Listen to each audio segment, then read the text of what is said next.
아멘. 할렐루야. 우리 함께 말씀 보겠습니다. 오늘 함께 주님께서 우리에게 주시는 말씀은 마태복음 5장 6절에 있는 말씀입니다.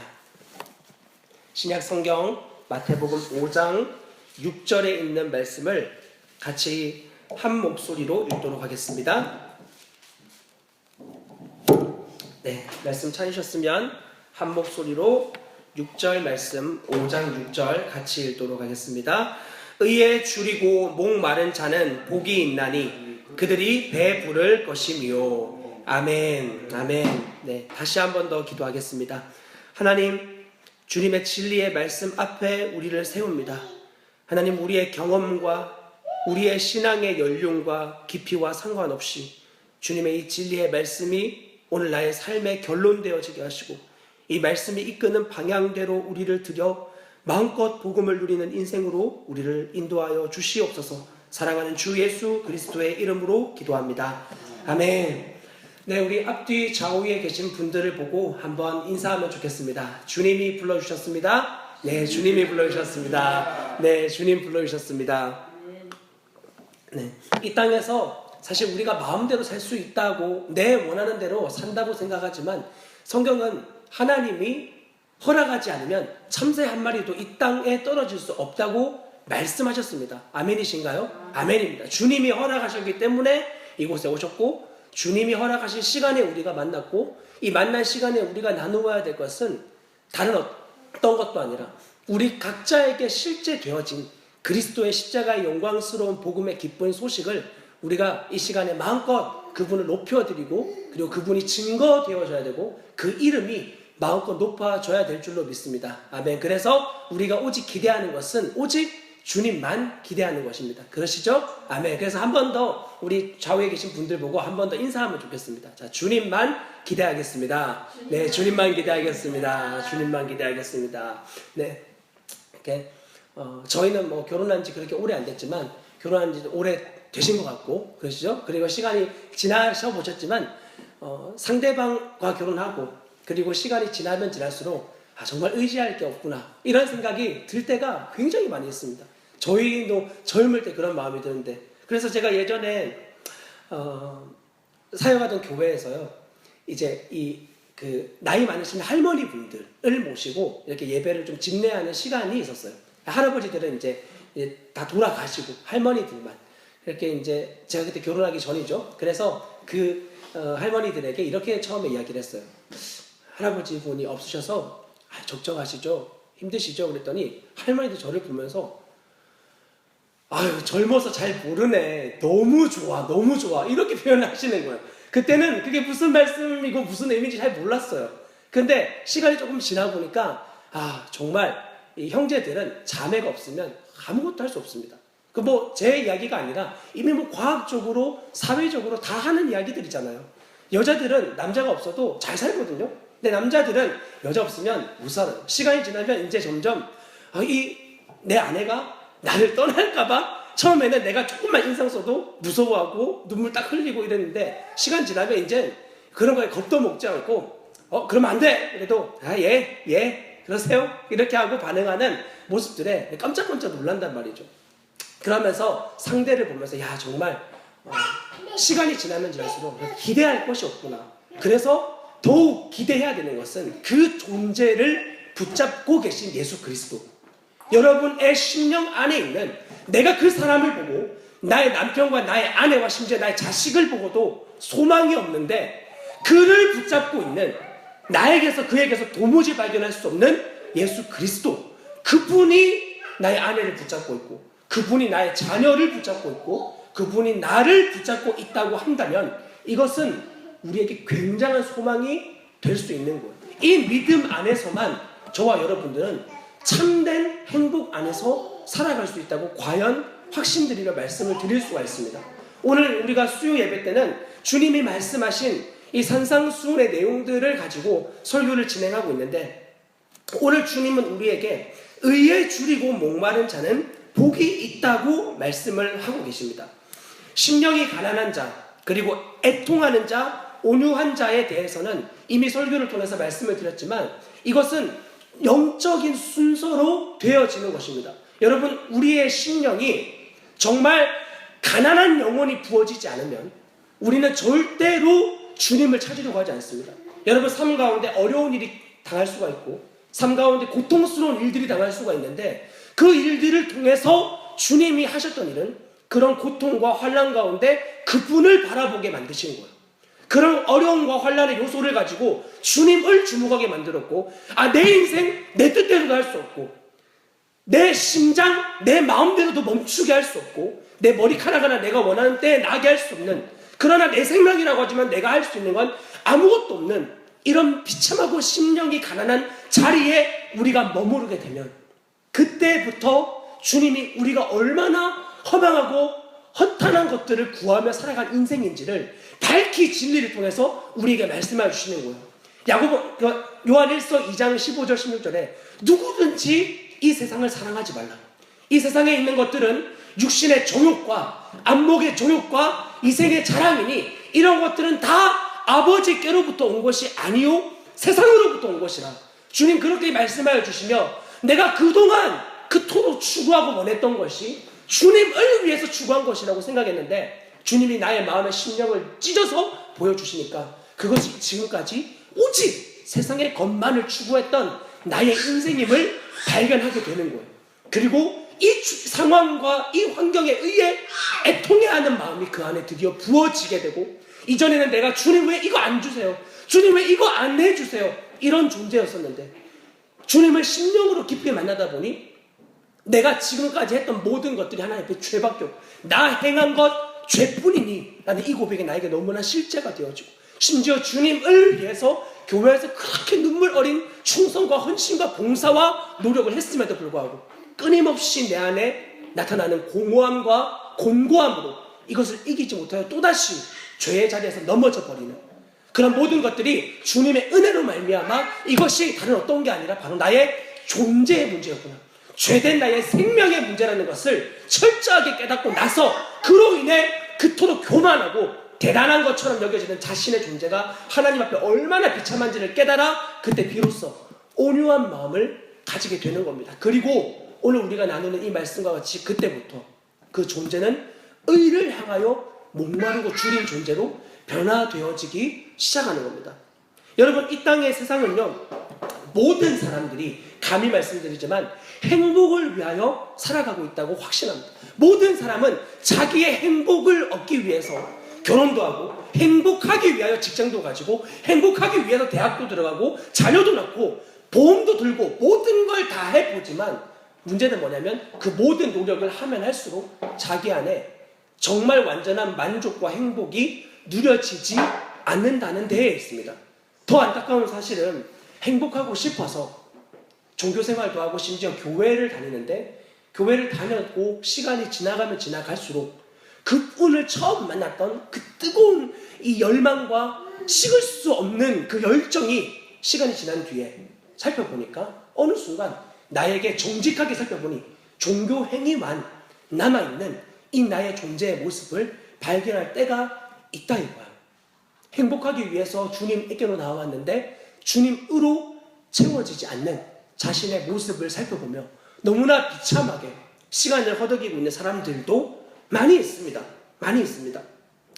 여러분, 그러나 여러분들께 말씀드리고 싶은 건 절대로 행복을 추구하기 위해서, 행복하기 위해서 주님을 찾으러 나갔다, 행복하기 위해서 결혼했다, 행복하기 위해서 자녀를 놓았다, 행복하기 위해서 자녀에게 가장 좋은 것을 주었다 라고 하지만 그 행복을 추구하는 것으로 절대 인간은 행복할 수 없다는 사실입니다.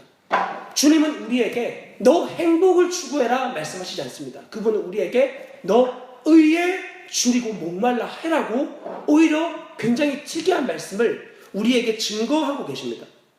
여러분, 어떤 환자가 굉장히 극심한 고통을 겪고 있다고 해봅시다. 고통을 많이 겪고 있는 그 환자에게 초짜 의사들은 단지 그 고통 자체를 완화시켜주기 위함에 초점을 맞춥니다. 그래서 어떻게 하면 이 환자가 아프지 않을까 그런 것을 고민하지만 노련한 의사일수록 그 환자가 고통스러워하는 병의 원인이 무엇일까에 주목을 하게 됩니다. 아파하면 진통제 놔주고 그러면 끝날 일이잖아요. 그런데 그것이 전부가 아니잖아요. 진통제만 놔주고 맨날 그런 약만 주면 시간이 지나면 또다시 그 고통이 밀려오게 됩니다. 아니 그 병을 온전하게 고치지 못하면 그 고통은 더 시간이 지날수록 극심하게 우리 몸에 자극으로 들어오게 됩니다. 그러나 노련한 의사는 그 병, 그 고통의 원인이 어디에 있는지를 철저하게 초점을 맞추고 그 병 자체를 제거하는 데에 자기의 전 힘을 쏟아붓는 것이죠. 여러분, 주님이 우리에게 우리의 존재를 개선해라, 이런 부분을 가지고 나아오라고 말씀하신 것이 아니라 주님 우리에게 원하시는 건 저와 여러분의 마음 전부입니다. 마음 전부를 하나님께 드릴 때 내가 이런 부분을 내가 가지고 있고 이것만 주님께 드릴게요. 내가 이 모든 것은 다 주님께 드리고 이 자녀는 내 거예요. 이만큼의 시간은 다 주님 거지만 요만큼의 시간은 내 거예요 라고 하는 바로 그런 부분들. 여러분, 마음 전부가 하나님께로 온전하게 드려지지 않으면 우리의 인생은 결코 어디에서도 행복함을 누릴 수가 없습니다. 이것이 성경이 말하고 있는 바로 우리가 행복하지 못한 이유의 분명한 초점입니다. 여러분, 세상의 사람들이 행복을 찾아다니는 이유가 무엇이냐면 자기들이 겪고 있는 바로 그 고통을 제거하고 싶어서입니다. 무엇으로도 채워지지 않는 자신의 그 고통스러움을 제거하기 위해 그들은 그토록 열심히 일을 하고 돈을 벌고 사업을 확장하고 많은 것들을 가져보지만 그 안에 영적인 곤고함이 결코 해결되어지지 않음을 여러분들 언론을 통해서 이미 충분하게 보셨을 겁니다. 일본의 명문대생인데 일본의 명문대생이면 우리나라 서울대하고는 비교도 할 수 없는 대학교예요. 우리 서울대학교가 전 세계 대학교 100위 안에 순위에 들어가지 못하는 거 알고 계시죠? 일본에는 굉장히 많은 대학교가 그 안에 들어가 있거든요. 그런 명문대 대학생이 자기의 여자친구를 살해하는 이런 일들을 벌이는 이유가 무엇일까요? 모든 걸 다 가졌는데. 그 우리나라도 예외입니까? 우리나라에 그렇게 대단한 대학교, 여기 가까운 데는 카이스트도 있는데 매번 그렇게 좋은 대학교를 들어갔는데 그 안에서 거기 들어가면 행복할 거라고 생각하고 인생의 목표를 딱 맞춰서 거기로 돌진했는데 들어가 봤는데 자기의 영혼이 만족되어지지 않는 것. 지금도 언론에 나오지 않지만 수없이 그 안에서 영혼의 갈망감 때문에 해결되지 못하여 끊임없이 그 안에 예전에도 많이 언론에 나왔던 이야기, 뛰어내리고 생명을 끊어버리는 이런 일들이 부지기수로 있습니다. 그렇게 똑똑하고 그렇게 잘 배웠고 그렇게 대단한데 우리보다 아는 것도 많고 가진 것도 많은데 왜 그들은 행복할 수 없는 것일까요? 그렇게 고통을 제거하고 싶어서 모든 것을 시행하는데 행복과 이 내가 원하는 복을 정말 굶주려 하면 할수록 그것이 채워지지 않음에 미칠 것 같은 목마름에 사람들은 계속하여 머무르게 됩니다. 그리고 그 고통스러움을 절대 견디지 못하니까 끊임없는 세속적인 자극을 더하는 거예요. 공부를 좋아하는 사람은 공부로, 운동을 좋아하는 사람은 운동으로, 이런 어떤 진취적인 방향도 있겠지만 되게 많은 사람들은 그 고통스러움을 이겨내고 싶어서 술과 음란과 쾌락과 여러 가지 수많은 자기의 그런 것들을 잊고 싶어하는, 주고 싶어하는 자극들을 허덕이고 먹으며 살아가는 사람들이 제가 알기로 굉장히 많은 사람들이 있습니다. 더 안타까운 사실은 그들 중에 그리스도인들이라고 하는 사람들조차 그런 안타까운 삶 가운데 살면서 어쩔 수 없지 뭐, 남들도 다 그렇게 사니까 어쩔 수 없는 거 아니야? 원래 인생 그런 거 아니야? 라는 식으로 머물러 버리고 있다는 거죠. 여러분, 교회란 무엇입니까? 이 교회는 하나님의 몸입니다. 아멘이십니까? 아멘입니다. 하나님의 몸입니다. 그러면 이 교회의 머리는 누구시죠? 예수 그리스도십니다. 그 몸을 책임지는 곳은 누가 책임지는 것입니까? 주님이 책임지는 것입니다. 그러면 이 주님이 책임지는 몸된 교회 안에서, 이 안에서 당연히 전해져야 되는 이야기들은 그 머리가 기뻐하는 소리, 그 머리에서 당연히 요구하는 것들이어야만 합니다. 그렇다면 이 교회가 추구하고 원하는 것, 이 교회가 당연히 목적을 하고 나아가야 되는 것은 오직 한 가지, 예수 그리스도. 그분이 추구하는 거룩, 그분이 원하시는 성결, 그분이 원하시는 정결함, 그분이 원하시는 은혜, 이런 것들을 바라며 나아가는 장소여야만 합니다. 그렇다면 오늘의 많은 교회에서 과연 그런 복음을 증거하고 있습니까? 저보다 많은 신앙생활을 오래 하신 분들이라면 아시겠지만 우리나라가 굉장히 못 살고 어려울 때를 지나서 1970년대, 80년대 그때 교회 모든 곳에서 거의 대부분의 곳에서 추구하고 원했던 것들이 뭐죠? 문제 해결, 소원 성취였잖아요. 문제 해결, 소원 성취. 내가 이것만 좀 해결되면, 그때 우리나라의 그 어려움, 가난만 좀 해결되면, 그리고 내가 이런 것들에 대한 어려움이 있는데 이것만 좀 주님이 해결시켜 주시면, 그래서 우리나라가 지금은 원조를 받던 나라에서 원조를 해주는 나라로 굉장히 발전하고 부흥하고 성장했는데, 그래서 요즘 지금 이 한국 교회 안에 여러분 정말 많은 그리스도인들, 다음 세대들이 남아 있습니까? 여러분, 우리가 뿌린 대로 우리의 다음 세대가 남아있게 되어 있습니다. 우리는 지금까지 무엇을 뿌렸나요? 여러분, 제가 장로교에 대한 저번에 기사 내용을 기도하다가 읽었던 것이 있는데, 이제 장로교 안에서 50% 이상이 더 이상 주일학교를 운영하고 있지 않아요. 주일학교를 하지 않는다. 거기에 더 이상 투자할 수가 없다는 거예요. 아이들이 안 온다는 거죠. 왜 그럴까요? 교회가 잘못된 것일까요? 제대로 된 복음을 전했더라면 교회는 절대로 그런 결과가 나올 수 없습니다. 왜냐하면 살아계신 몸된 하나님의 교회니까. 교회는 반드시 살아나게 되어 있습니다. 그러면 무엇이 문제입니까? 지금까지 교회들이 전했던 것은 안타깝게도 언제나 이런 수준, 모든 종교에서 다 말하는 나의 문제 해결과 소원 성취에 머물러 버린 그런 복음. 이 땅에서 주님이 주시는 영속적이고 근본적이고 절대적인 복음이 아니라 일시적이고 부분적이고 상대적인 그런 복음. 돈, 명예, 권력, 지위, 또 내가 가지고 있는 어떤 문제들, 이런 것들 해결해 주시는 정도의 주님으로만 지금까지 너무나 많은 교회들이 그렇게 보여줬던 거예요. 그러나 우리의 다음 세대들은 이미 배가 불러 터지는 이러한 자리들로 자라나고 있습니다. 그 아이들에게 돈, 권해, 권력, 명예 이런 것은 별로 먹혀들지 않습니다. 늘 부풀어 있고 늘 배가 부른 그 아이들에게 그런 것들은 아이들 별로 자극이 되어지지 않습니다. 그러니 시간이 지나면 지날수록 그리스도인들이라고 하지만 어린 아이들조차도 더 이상 교회에서 받을 것이 없다라는 마음을 가지고 중학교, 고등학교 딱 지나면 교회에 안 나오는 거예요. 사랑하는 우리 반석중앙교회 성도 여러분들, 여러분들은 과연 무엇을 교회에서 얻으셨습니까? 여러분, 이 교회가 여러분들에게 주신 건 무엇입니까?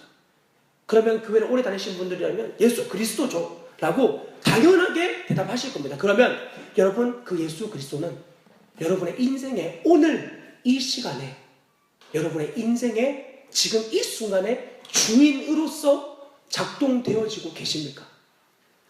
그분은 영원한 복음이신데 그분으로 인해 여러분 정말 오늘 이 시간에도 너무나 기쁜 마음을 가지고, 아 그렇지, 우리의 상황과 환경이 좀 이렇고 나의 겪고 있는 이런 문제가 좀 있지만 나 정말 주님이면 충분하지, 이 내 안에 있는 확신을 가지고 이 예배의 자리에 나의 신앙의 발걸음에 계속하여 오늘 이 시간에도 달려나아가고 계신가, 이것을 물어보고 싶은 겁니다.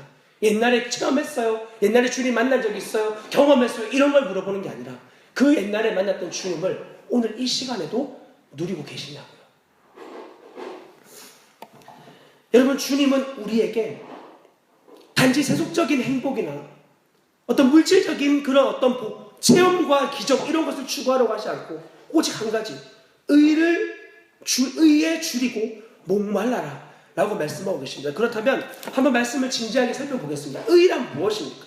의란 사전의 의미로 사람으로서 지켜야 할 바른 도리를 뜻하는 단어입니다. 그것이 의의 사전적 의미입니다. 그러면 사람으로서 지켜야 될 바른 도리인데 누구에게 지켜야 될 바른 도리라는 것입니까?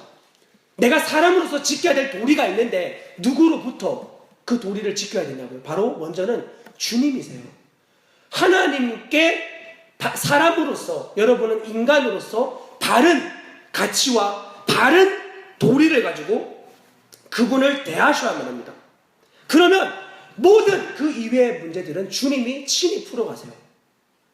근데 가장 큰 문제는 뭐냐면 이 하나님과의 바른 관계를 주목하지 않고 언제나 내 눈에 보이는 상황과 환경, 문제, 이것을 해결하기에 늘 급급하다 이거야.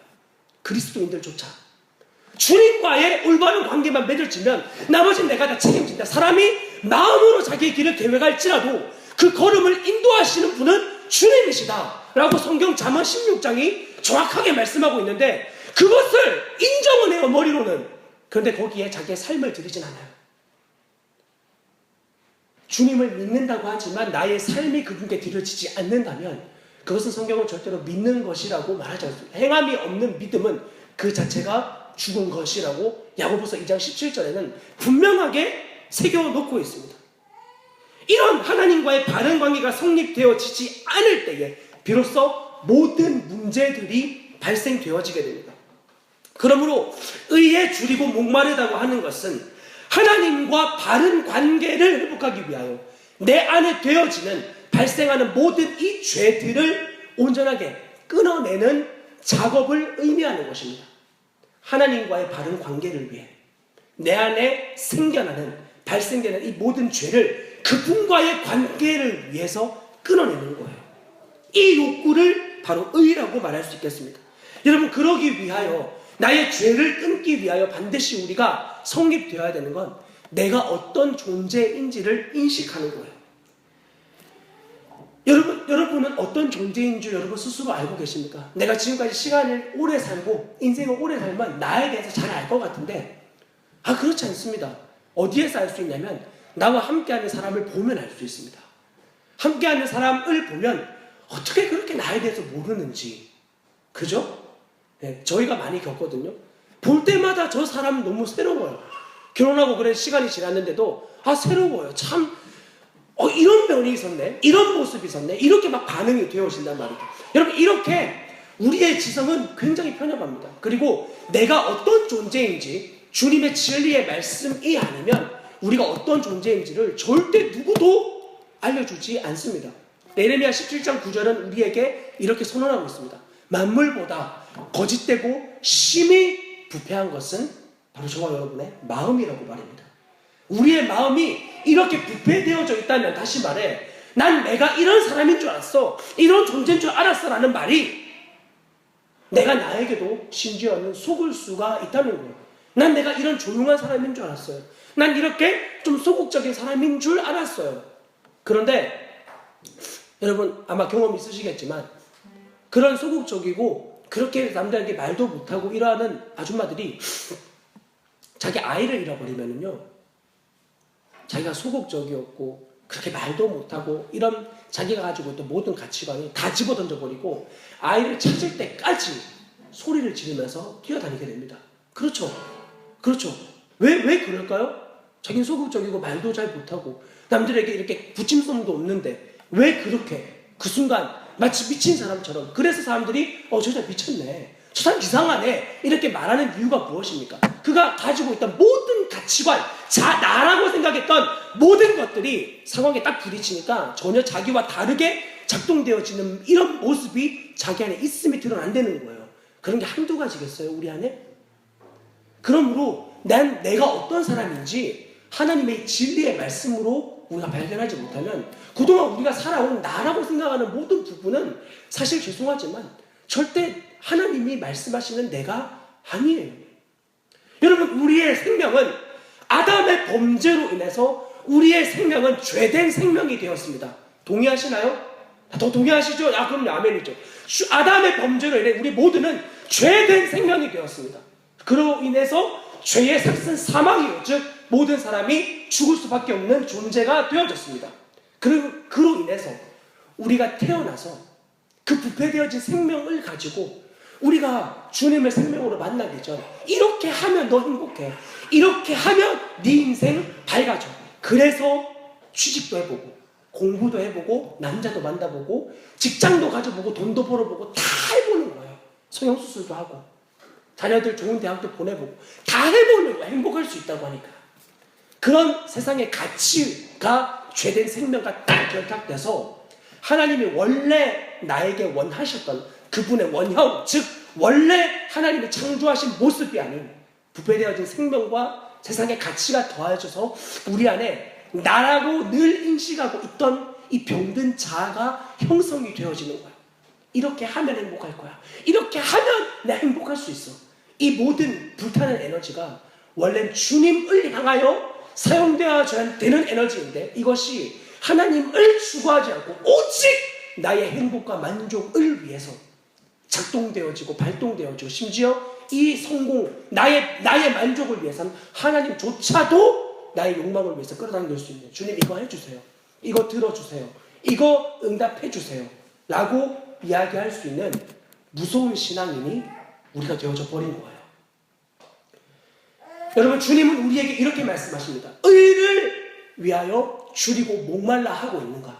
여러분 이것은 다른 어떤 이야기가 아니라 우리의 존재가 주님을 절대 사랑할 수 없는, 여러분 우리가 주님을 만나기 전 저와 여러분은 그 누구도 하나님을 온전하게 사랑할 수 없습니다. 반드시 여러분 안에 어떤 욕망이 있고 추구하는 것이 있고 그것을 성취하기 위해 절대자이신 하나님을 만나고 싶어 합니다. 그러나 그 마음으론 주님을 온전히 알 수가 없습니다. 에베소서 2장 1절은 우리에게 이렇게 이야기합니다. 그때 너희는 허물과 죄로 죽어 있었다고. 우리는 주님을 만나기 전 허물과 죄로 죽어, 죄송하지만 죄를 사랑하는 존재였었습니다.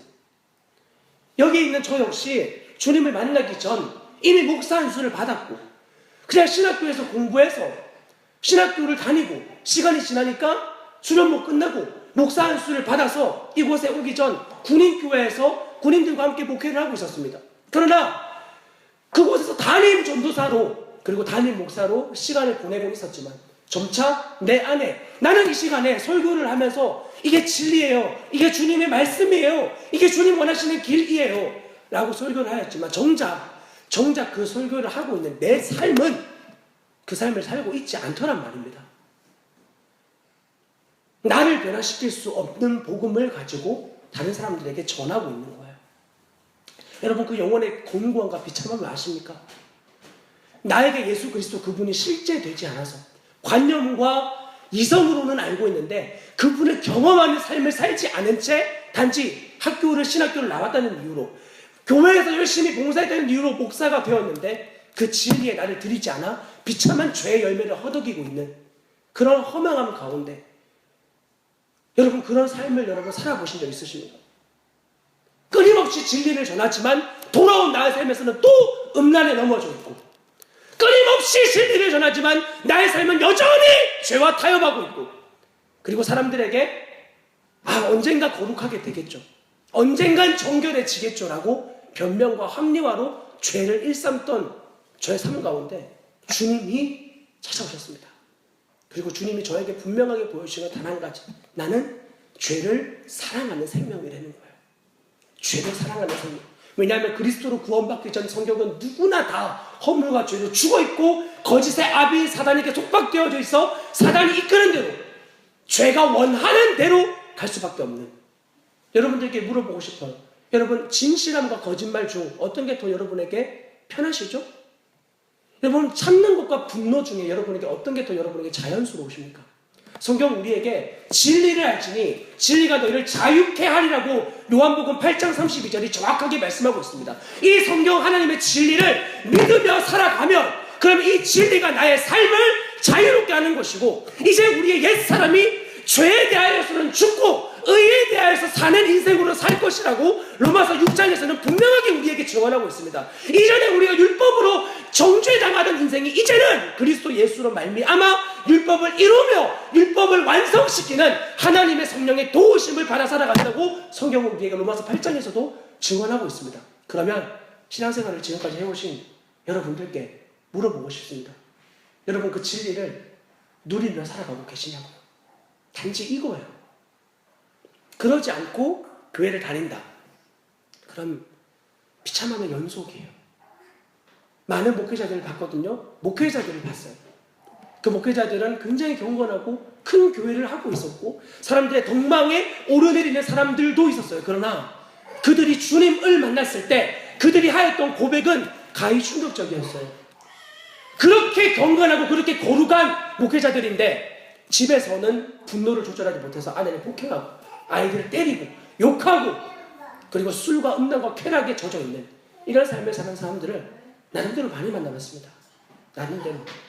여러분 어떤 한 사람의 문제가 아니라 이것은 죄된 생명이 상황과 환경을 만나면 반드시 반응할 수밖에 없는 모습입니다. 여러분 우리가 만약에 모두가 불의 속성을 가지고 있다면 저기 있는 가스 렌즈에서 나오는 불이나 아주 예쁜 촛불이나 상관없이 모두가 다 불의 속성을 가지고 있잖아요. 아무리 예쁜 초라도 그거 만약에 가스통 앞에다 갖다 대면 그냥 상황과 환경만 주어지면 온 지구를 태우고도 남을 수 있는 그 죄의 속성이 저와 여러분들 안에 있었던 거예요. 그렇기 때문에 우리는 바로 그 상황과 환경만 딱 만나면 계속 죄에 걸려 넘어지는 것입니다. 왜냐하면 나는 죄를 사랑하니까. 그래서 그렇게 많이 기도해 보셨잖아요. 죄 좀 안 짓게 해달라고. 이 죄에서 제발 이기게 해달라고. 안 돼요, 여러분. 우리의 힘으로 절대로 죄를 이길 수가 없어요. 우린 죄를 사랑하는 생명이에요. 이것을 이미 4세기의 신학자였던 어거스틴이 나는 자기 고백록에서 죄를 사랑하는 존재임을 비로소 깨달았다고 그가 고백했던 내용이었습니다. 여러분, 그래서 주님 우리에게 말씀하시는 건 단지 죄의 열매가 아니라 나 음란의 열매가 있어, 나 이런 죄악된 열매가 있어, 나 이런 거짓의 열매가 있어, 나 이런 방탕의 열매가 있어, 이 열매가 아니라 이 열매를 맺게 하는 여러분 안에 있는 그 죄된 생명에 대하여서 하나님 앞에 신음하며 고통하며 기도해 보신 적이 있으십니까? 우리는 교회에 나오면 보통 이렇게 생각합니다. 저 십자가 앞에서 내가 지금까지 한 주간 지은 죄의 보따리를 가지고 와서 저기에 내어놓습니다. 하나님, 저 이런 죄를 지었어요. 이런 죄인이에요. 저 이런 죄를 지었으니까 용서해 주세요. 그리고 그 죄 보따리를 가지고 와서 십자가 앞에서 회개하고 그리고 돌아가서 안타깝게도 그 죄를 또 저지른단 말이에요. 또 주님을 만나서 지금 이 시간이 될 때까지 여러분 정말 주님 앞에서 거룩함과 정결함과 의로움과 그리고 완전함 가운데 나아가고 계십니까? 성경은 그리스도를 만나면 그 생명은 반드시 이 땅에서 거룩하게 살 수 있다고 약속하고 계십니다. 그 약속을 다른 어떤 곳 아니라 남들 앞에서 아니라 여러분 가정 안에서 여러분 누리고 계시냐고요. 가정 안에서 실제 되어져야 진짜예요.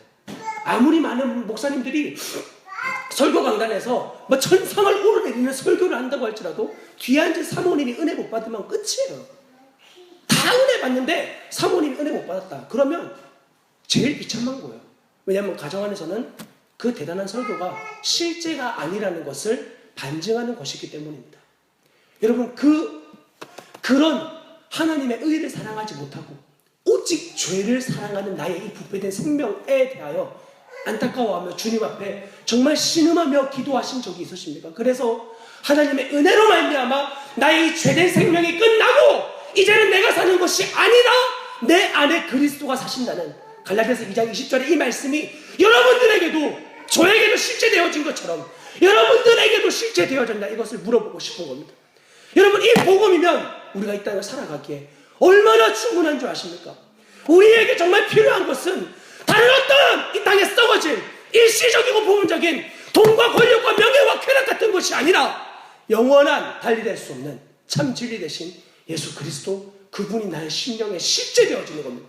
그분의 생명으로 말미암아 먹고 마시고 그분이 나의 모든 것의 주가 되셔서 내가 사나 죽으나 오직 주님의 것으로 살아가는 그 완전한 인생, 이 인생으로 살아가기를 주님 누구보다 원하고 계십니다.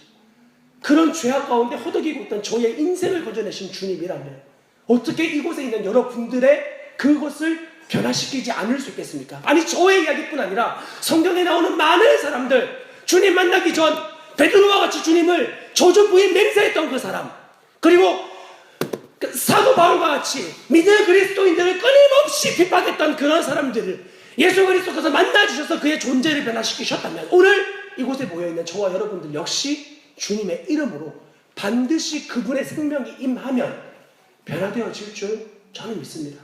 왜냐하면 이 변화는 오직 주님이 일으키시는 변화이기 때문입니다. 여러분, 그러므로 의롭다라고 하는 것은, 이 의라고 하는 것은 바로 죄된 나의 존재가 그리스도와 함께 완전하게 끝났고 이제는 내가 그 그리스도와 함께 새로운 피조물이 되어져서 그 사실을 믿음으로 취하여 그 진리에 나를 드리는 삶을 의미하는 것입니다. 여러분, 그리스도가 이 땅에 사신 거룩하고 정결하고 의로운 삶을 우리는 이 땅에서 동일하게 살아갈 수 있다고 성경이 선언하고 있는데, 로마서 8장에 있는 말씀을 한번 보십시오. 로마서 8장 1절부터 4절까지의 말씀을 한번 보겠습니다. 로마서 8장 1절부터 4절까지의 말씀 찾으셨으면 우리 한 목소리로 로마서 8장 1절부터 4절까지 찾으셨으면 한 목소리로 읽어보도록 하겠습니다. 그러므로 이제 그리스도 예수 안에 있는 자에게는 결코 정죄함이 없나니, 이는 그리스도 예수 안에 있는 생명의 성령의 법이 죄와 사망의 법에서 너를 해방하였음이라. 율법이 육신으로 말미암아 연약하여 할 수 없는 그것을 하나님은 하시나니, 곧 죄로 말미암아 자기 아들을 죄 있는 육신의 모양으로 보내어 육신의 죄를 정하사 육신을 따르지 않고 그 영을 따라 행하는 우리에게 율법의 요구가 이루어지게 하려 하심이니라. 아멘. 아멘. 주님 우리에게 약속하시는 것은 율법의 요구를 이루는 삶을 살게 하시겠다고 주님 로마서 8장에서 우리에게 정확하게 말씀을 하고 계시는 거예요. 그것은 우리가 이 땅에서 거룩한 그리스도의 삶을 살아갈 수 있다는 것을 의미하는 겁니다. 여러분, 주님 이 땅에서 어떻게 사셨습니까? 주님 배고프실 때, 사단에게 시험 당할 때, 죄인들 앞에서, 심지어 원수들에게조차 그분은 어떻게 그들을 사랑하셨죠? 우리는 여러분 어떻게 반응하고 있습니까?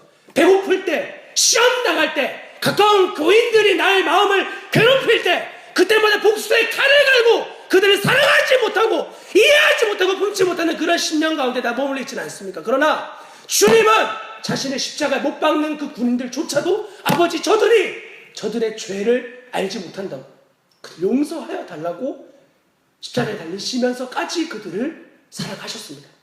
그러면 그 생명이 우리 안에 들어와 있다면 우리 역시 그렇게 반응할 수 있음을 바로 이 시간 믿음으로 그것을 취하는 거예요. 믿음으로. 여러분, 갈라디아서 2장 20절에 있는 말씀은 내가 그리스도와 함께 십자가에 못 박혔다고 선언합니다.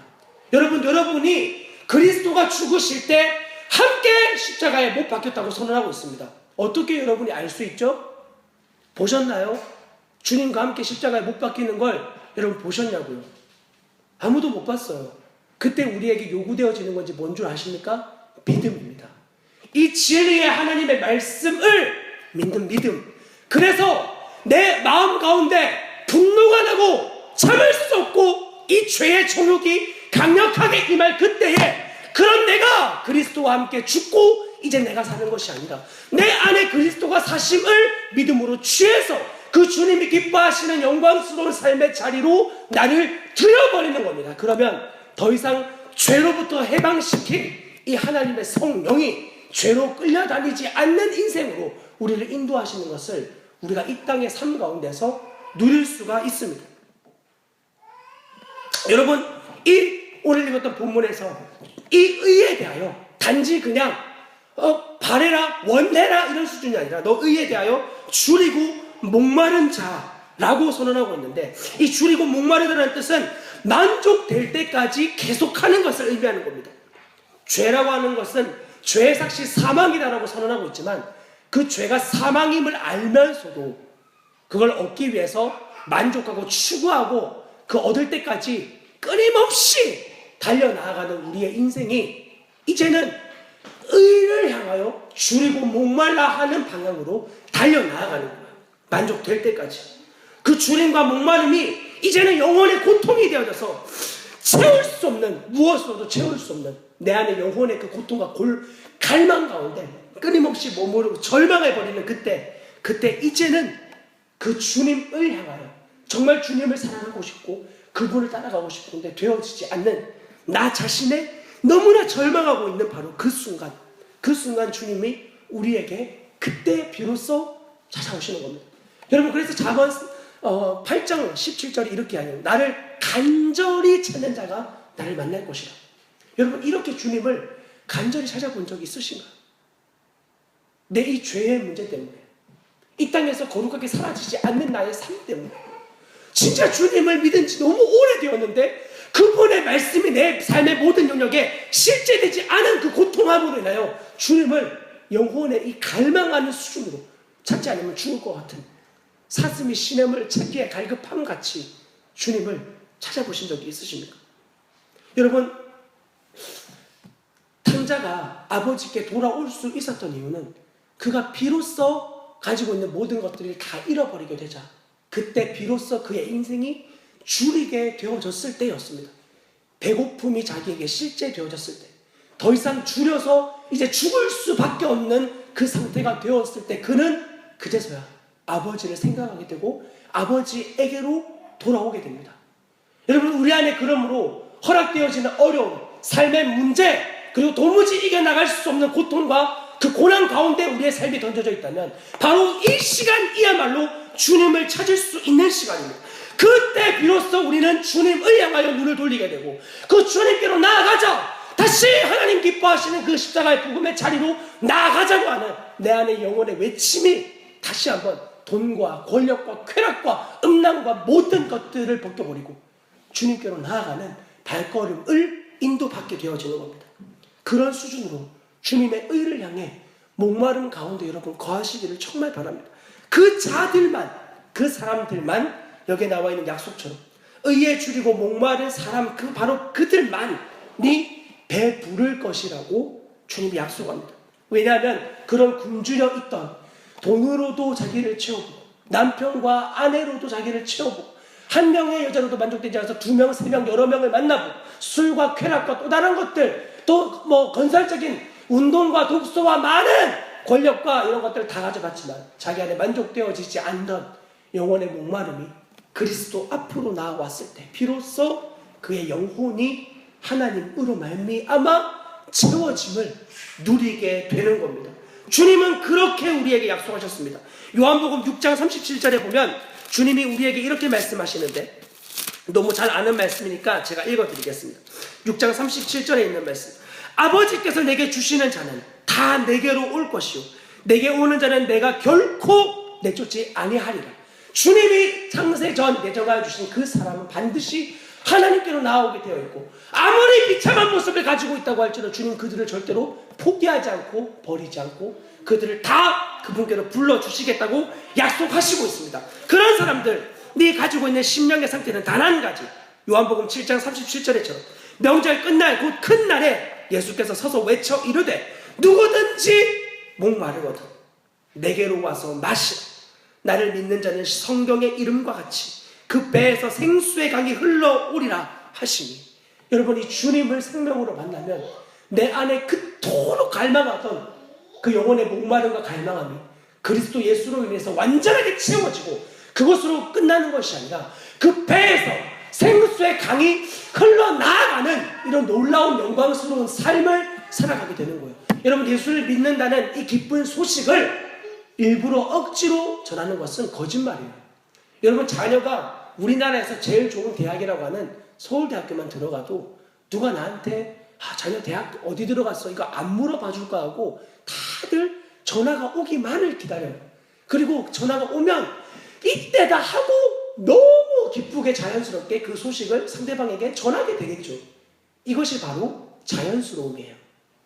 내가 예수 그리스도 그분을 생명으로 만나고 나의 존재가 변화되어지고 더 이상 죄의 생명이 아니라 하나님을 의롭게 하고 그분을 기쁘시게 하며 이 땅에서 영화롭고 의로운 존재로 살아갈 수 있다는, 그토록 이기고 싶었지만 이기지 못했던 그 죄와 사망의 권세에서 완전하게 우리를 해방시켜 주신 예수 그리스도 그분이 나의 삶의 실제가 되어지면 누가 하지 말라 그래도 이 기쁜 소식을 자연스럽게 전하게 되어 있어요. 그 문제는 하나인 거죠. 진짜 내가 예수님을 내 삶 가운데 복음으로 인정하고 있는지. 오직 이 예수 그리스도로만 여러분의 영혼은 채워질 수가 있습니다. 그래서 오늘 우리가 읽었던 이 본문에 보시면 하나님이 이런 자들은 복이 있다, 이런 자들은 복이 있다 이렇게 말씀하시는데 그 순서를 보면 굉장히 재미있습니다. 심령이 가난한 자, 먼저 그들에게 천국이 그들의 것이 됩니다. 마음이 가난하면 하나님의 나라가 그들에게 임하게 됩니다. 그 다음 그들은 위로를 받게 되고 이 땅에서 썩어지고 없어질 것, 이렇게 마음을 두고 있다가 영원히 변하지 않는 하나님의 나라가 자기의 것이 되니까 그로 말미암아 정말 자기 안에 완전한 위로가 되는 거예요. 남편도 위로가 되지 않고 자녀도 커보니까 위로가 되지 않고 나조차도 내가 용납되어지지 않는 때가 있는데 하나님 그분이 나에게 실제가 되니까 그것이 나에게 완전한 위로가 되는 거예요. 그런 사람들은 바로 땅을 기업으로 얻는, 이것은 이 땅에서의 그런 육체적인 그 눈에 보이는 그런 땅을 말하는 게 아닙니다. 아브라함에게 하나님이 내가 땅을 너에게 주겠다 약속했지만 그가 죽을 때 가졌던 것은 무덤 한 평밖에 없었습니다. 그렇잖아요. 가나안 땅을 그가 가지지 않았습니다. 무덤 한 평이 있었습니다. 그러나 히브리서 11장에 보면 그는 하나님의 영원한 나라를 바라보고 있었다고 선언하고 있습니다. 그는 이 땅에 썩어질 것에 마음을 두지 않았습니다. 그 땅을 기업으로 얻는다고 하는 것은 하나님의 공의의 나라가 임하게 되고 그곳에서 나에게 허락하신 그분의 유업을 의미하는 것입니다. 그리고 오늘 읽었던 이 본문처럼 그들이 배부를 것이다. 왜냐하면 그들은 그곳에서 그분이 허락하실 것으로 이 땅에서 만족하며 살아가니까. 여러분, 그러므로 우리는 이 땅의 시민권을 가지고 있지만, 여러분 대한민국의 시민권을 가지고 있지만 동시에 하나님 나라의 시민권을 가지고 살아가는 사람들입니다. 빌립보서 3장에 나와 있는 말씀과 같이 우리는 하늘에 속한 그 상급과 그 유업을 받을 존재로 이 땅을 오늘도 살아가는 겁니다. 우리가 이 땅에서 도덕적으로 그리고 윤리적으로 살아가는 것처럼 보이지만 그 살아가는 동기가 단지 나를 위함이 아니라 그렇게 살아가게 하시는 예수 그리스도, 그분으로 말미암아 우리의 삶이 그토록 사람들이 보기에 도덕적이고 거룩해 보이는 것 같지만 자기들은 그렇게 살아도 뒤에서는 다 나쁜 짓 하거든요. 왜냐하면 자기의 마음이 그걸 원하지 않으니까. 여러분, 도로교통법 같은 거 사람들이 왜 잘 지키겠어요? 그 법 안 지키면 벌금 무니까. 그런데 정말로 우리가 하나님의 법을 지키는 이유는 하나님 날 벌 주실까봐, 내 인생을 힘들게 할까봐, 11조 안 내면 하나님이 내 인생을 좀 어렵게 만들까봐 그런 수준으로 하는 것이 아니라 그분을 따라가는 삶이 주와 같이 길 가는 것 즐거운 일 아닌가라고 고백하는 것처럼 우리의 삶이 주님을 이 땅에서 누리며 살아가는 것이야말로 참된 행복이기에 그런 삶을 우리에게 주님이 요구하시는 것. 여러분, 그 진리의 삶을 드리면 과연 우리의 인생은 정말로 행복하게 살아갈 수가 있습니다. 정말 주님이 십자가에서 죽으실 때 다 이루셨다라고 하는 이 선포가 여러분에게 실제 될 수 있다 이 말입니다. 예전에 저희 교회에 며칠 전에 노숙자 한 분이 찾아오셨어요. 가끔 오시는 분들이신데 한 분이 찾아오셔서 교회가 있어서 와봤어요. 그리고는 가만히 계신 거예요. 들어오시라고. 그리고는 차를 타드리고 이제 이렇게 커피와 과자를 좀 이렇게 준비해 드렸어요. 그리고 그분께 드리면서 저희가 교회가 재정적으로 막 넉넉하고 사람들이 많아가지고 그런 걸 드릴 수 있는 곳은 아니지만 아저씨한테 꼭 말씀드리고 싶은 게 있습니다. 그러면서 그분께 저에게 실제 되어진 이 예수 그리스도의 복음을 증거하기 시작했어요. 왜냐하면 그 사람에게도 복음이 필요하니까. 여러분, 오늘 죽을 만약 그 환자에게 뭐가 필요할까요? 오늘 죽을 환자에게 돈? 그에게 뭐가 필요할까요? 오늘 죽는다면 그가 가지고 있는 그 모든 것은 아무것도 그의 인생에 도움이 되지 않아요. 또 죽어요. 오늘 죽을 인생에게 가장 필요한 것은 영원한 삶을 좌우하는 예수 그리스도의 십자가의 복음이에요. 오늘 만난 그 노숙자 아저씨를 제가 다시 만난다는 보장을 할 수가 없어요. 예전에 제가 군인교회에서 비참하게 그 아이들에게 나에게도 실제되지 않은 복음을 전해야 되기 때문에 의무감과 책임감으로 어쩔 수 없이 그 아이들을 교회에 데려오고 싶어서 나는 핫도그 사줄게, 햄버거 사줄게, 피자 사줄게, 치킨 사줄게, 너 교회 좀 와라, 이렇게 말해서 어쩔 수 없이 교회에 와서 전도라고 말하는 그런 비참한 삶이 아니라 나에게 정말 기쁜 소식이 된 오늘 이 시간 내가 죽어도 영원히 달리낼 수 없는 참된 기쁜 소식을 그 노숙자 분에게 전했어요. 그랬더니 그분이 이렇게 이야기하는 거예요. 저도 예전에 예수님을 영접한 적이 있어요. 그러시냐고. 그래서 아저씨 예수님을 지금 누리고 계세요? 제가 그렇게 물어봤어요. 예수님 영접하셨으면 아저씨 예수님을 지금도 누리고 계시냐고. 그랬더니 그분이 제가 가진 게 없어가지고 예수님 믿었는데 제가 집이 없어가지고 저 이래저래 그냥 사느라고 못 누리고 있습니다. 이렇게 말씀하시더라고요. 근데 예수님도 이 땅에 사실 때 집 없이 사셨더라고요. 집 없이. 예수님도 가난하게 사셨더라고요. 제자들도 굶주리며 살았더라고요. 아저씨께 이야기했어요. 그건 핑계가 될 수 없다고. 주님도 집 없이 사셨고 어떤 상황에서나 고통과 고난 가운데 계셨지만 예수님은 하나님의 은혜로 말미암아 날마다 충분한 삶을 사셨다고. 예수님을 영접했다면 아저씨도 그렇게 사셔야 되는 거 아니에요? 여쭤봤어요. 아무 말도 없고 저도 더 이상 드릴 말이 없어서 가보시겠다고 해서 이 앞에까지 모셔다 드렸습니다. 그리고 그 아저씨가 나가기 전 문 앞에서 저에게 외마디 말씀을 하셨어요. 100원짜리 몇 개 없으세요? 여러분들께 물어보고 싶습니다. 그분의 온통 초점 맞춰져 있는 것은 과연 무엇이었을까요? 저는 성도의 교제라고 하는 것은 예수 그리스도 그분이 실제되어서 그분의 영광스러움을 마음껏 나눌 수 있는 교제예요. 성도의 교제는 만나가지고 이번에 드라마 뭐 했대, 뭐 나왔대, 요즘에 이런 머리가 최신이래, 이런 가방이 요즘에 유행이래, 이런 것 따위가 아니라 누가 어디에서 모이든지 간에 주님의 이름으로 모여서 주님의 이름을 영화롭게 하는 것이 성도의 교제예요. 그 자리에서 세속적인 가치의 이야기가 나온다고 하는 건 그 사람 안에 오직 초점이 거기에 머물러 있는 거예요. 주님을 영접했다고 했지만 그것은 몇백 원만큼도 바꿀 수 없는, 그냥 주님의 영접했다고 하는 건 몇백 원짜리도 안 되는 영접인 거예요. 그분 우리를 영화롭게 하겠다고 하셨습니다.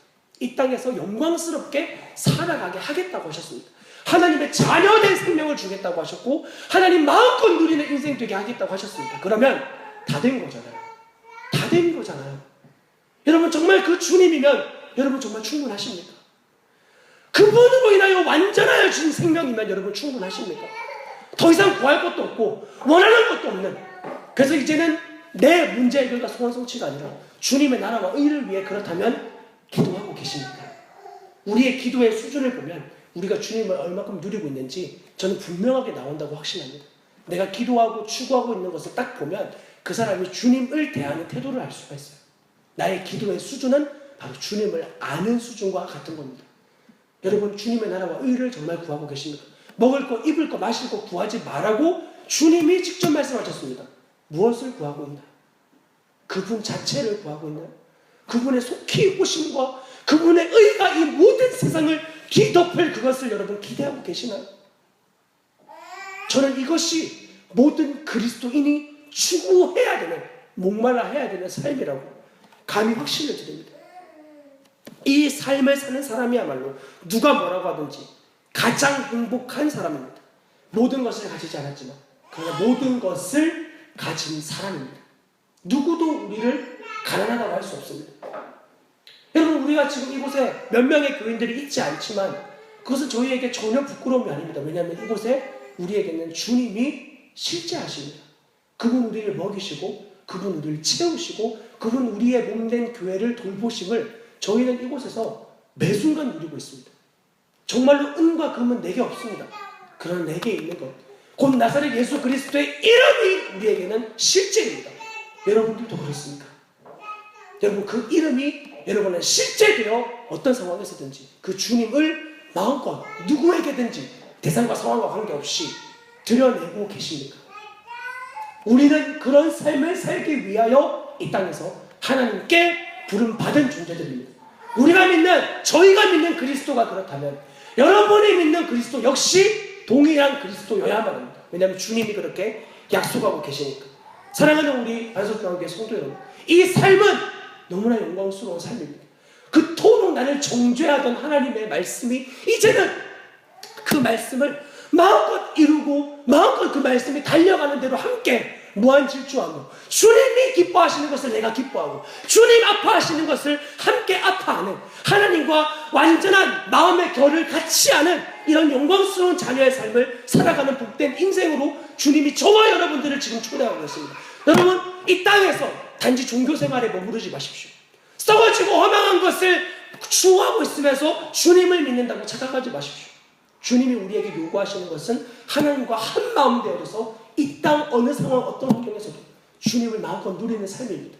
오늘 이 시간에 주님이 저에게 예수 그리스도께서 주인 되신 것처럼 여러분의 인생에도 동일한 농도의 주인으로서 찾아오시기를 간절히 주님으로 부탁을 드립니다. 같이 잠깐 좀 기도하겠습니다. 이 시간에 우리가 같이 좀 통성으로 기도하고 싶은데, 여러분 정말 주님을 향하여 목마르고 계십니까? 주님을 추구하고 계십니까? 주님을 만난 적이 있으십니까? 그러면 그것이 단회적인 사건이 아니라 오늘 나의 삶에도 영원한 복음이어야만 합니다. 여러분, 이 복음을 정말 주님 수준으로 우리 안에 부어주시기, 나로서 도무지 의롭게 살 수 없고 거룩하게 살 수 없고 정결하게 살 수 없고 진실하게 살 수 없지만 그분의 생명이 나에게 임하여서 이 완전한 하나님의 원래 나에게 원하셨던 삶, 나만 인생 가운데 마음껏 살아가지는 그 영광스러운 자녀된 삶을 누릴 수 있도록 우리 주님 앞에 같이 잠깐 좀 간구하며 기도하도록 하겠습니다. 기도합니다. 사랑하는 주님, 이 시간 주님 앞에 간절히 간구합니다. 하나님, 우리의 힘과 우리의 노력으로 결코 주님 기뻐하시는 삶을 살아갈 수가 없습니다. 지금까지의 인생을 살아오고 지금까지 예수님을 믿어왔지만 우리의 삶에 돌아보면 날마다 죄와 허물과 썩어질 것과 그리고 허망한 것들을 추구하는 것밖에 없습니다. 주님, 그러면서도 내가 주님을 믿는다고 착각하면서 남들도 다 그렇게 사니까, 다른 사람들도 이 정도는 하니까 그렇게 변명과 합리화 가운데 나를 드리고 있지는 않습니까? 오 하나님, 우리가 그리스도의 생명을 받았다면 우리의 삶이 더 이상 죄와 사망과 타협하는 생명이 아니라 하나님의 영광스러움을 향하여 마음껏 전력 질주하는 삶으로 우리를 부르셨음을 믿습니다. 복음의 영광과 은혜와 축복을 우리의 남은 생애 가운데 우리의 사랑하는 자녀들과 우리의 주위의 사람들에게 마음껏 증거하며 이 복음이면 충분함을 우리의 삶에서 먼저 실제되어지는 은혜를 누리며 살아가게 하여 주시옵소서. 오 주님, 우리를 그런 존재로 부르셨음을 믿습니다. 우리를 그런 인생으로 부르셨음을 믿습니다. 하나님, 나를 변화시킬 수 없는 복음이 그 누구를 변화시킬 수 없든 주님, 오늘 나의 이 시간에 나의 인생을 변화시켜 주십시오. 예수 그리스도를 더욱 갈망하게 하여 주십시오. 주님을 줄이고 목마른 그 심령을 부어주십시오. 무엇으로도 만족할 수 없는 하나님, 나의 마음 가운데 굉장한 갈망을, 주님 굶주린 갈망을 부으십시오. 그래야 주님으로 배부르고 주님으로 만족되어지는 그런 삶을 살아가는 영광스러운 그 어떤 것으로도 부끄러워하지 않는 그런 삶을 살아가게 하실 주님을 신뢰합니다. 사랑하는 주님, 내가 복음을 부끄러워하지 아니하노니 이 복음은 모든 믿는 자에게 구원을 주시는 하나님의 능력이 됨이라. 예, 주님, 아멘입니다. 주님, 우리가 어느 상황에서 무엇 때문에 나에게 이 완전한 생명을 주신 주님을 부끄러워할 수 있겠습니까? 주님, 저를 어디서 건져내어 주셨는데, 주님, 저를 어떤 비참한 자리에서 건져내어 주셨는데, 하나님, 그 주님의 은혜가 어떠한데, 그 십자가의 복음이 어떤 복음인데 이 복음을 부끄러워하며 세상과 타협하며 이 땅에서 남들이 가지고 있는 것을 가지고 있지 않다 하여 하나님을 향해 원망하고 불평하는 존재여야 되겠습니까?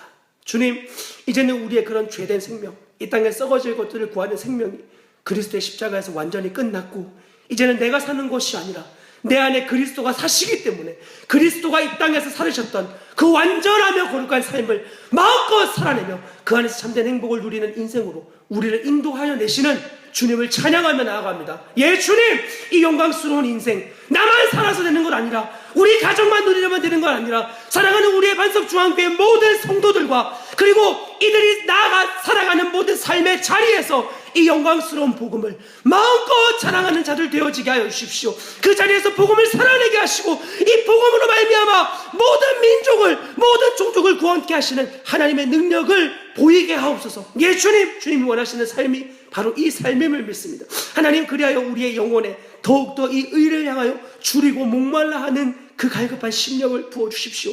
주님, 무엇으로도 만족할 수 없는 무적행 같은 우리의 인생에 하나님 찾아와 주셔서 주님 아니면 결코 무엇으로도 만족할 수 없음을 철저하게 깨닫고 얼마나 내가 죄를 사랑하는지, 죄와 하나 되어진 생명인지를 말씀의 수준으로 깨달아 오직 주님으로 말미암아 배부를 수 있음을 하나님의 수준의 깊이로 깨닫는 은혜가 있게 하여 주시옵소서.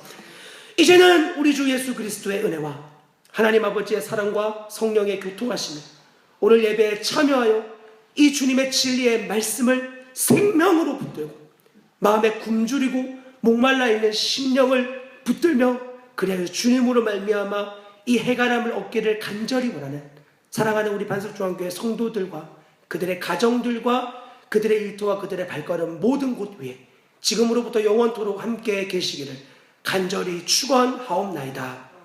아멘.